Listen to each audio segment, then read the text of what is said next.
Terima kasih.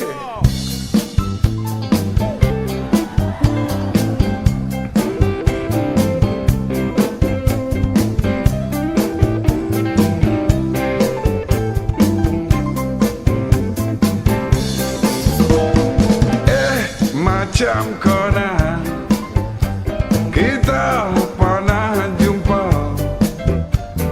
Kau buat apa? Tinggal dekat mana? Dan kau jauh polis. Dan apa boleh tahu? Pangkat tak naik-naik. Ingat nak balik kampung. Buat apa balik kampung? Sawah dah tak ada. Kota turun harga. Ramai orang tak kerja. Takkan nak melopong. Melangok kedai acang.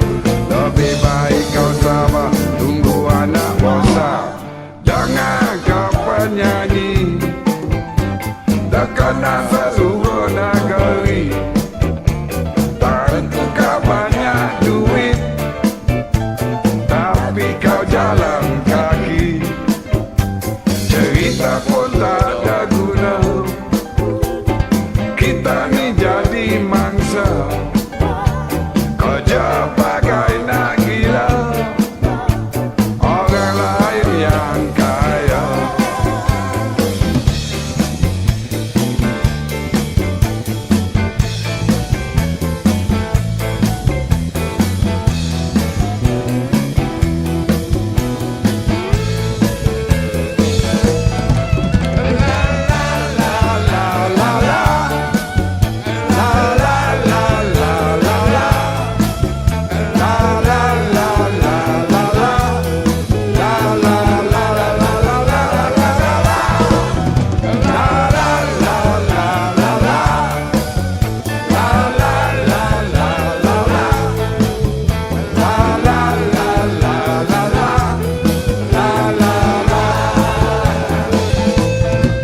Sakit-sakit, macam-macam perkara sakit.